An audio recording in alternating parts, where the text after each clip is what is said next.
Hello everyone, আসসালামু আলাইকুম। সবাই কেমন আছেন? আশা করি সবাই ভালো আছেন। আজকে আমি আপনাদেরকে আমাদের এই গাছের বেগুন দিয়ে মলা মাছ চচ্চড়ি করে দেখাবো। তো বেগুনটা আমি ছিঁড়ে নিলাম। তো এখন বেগুনটাকে আমি কেটে নিব কুচি কুচি করে।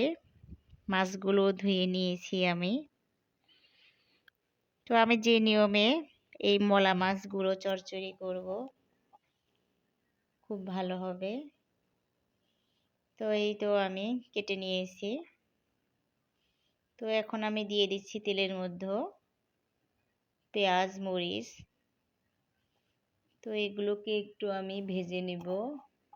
তো আমি যে নিয়মে রান্না করছি সেই নিয়মে রান্না করলে অনেকটা সুস্বাদু হবে।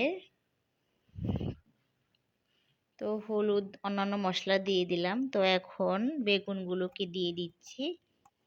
তো বেগুনটা কষিয়ে নিয়ে আমি মাছগুলো দিয়ে দিলাম। তো মাছগুলো দিয়ে হালকা করে এখন একটু নেড়ে দিব। তো হালকাভাবে নেড়ে চেড়ে নিয়ে তারপর পরিমাপ করে ঝোল দিয়ে দিব। তো যেহেতু আমাদের গাছের বেগুন, তো বেগুনটা খুবই সুস্বাদু হয় এই বেগুনগুলো। তো দেখতে পাচ্ছেন আমাদের রান্নাটা হয়ে যাচ্ছে। তো এখন দিয়ে দিচ্ছি আমি ধনিয়া পাতা। তো ধনিয়া পাতা দিয়ে আমি আর কিছুক্ষণ জাল করে নিব লবণটা চেক করে। তো এই তো দেখতে পাচ্ছেন আমাদের রান্নাটা প্রায় হয়ে গিয়েছে। তো আজকের মতো ভিডিও এই পর্যন্তই। সবাই ভালো থাকবেন, সুস্থ থাকবেন। আল্লাহ হাফেজ।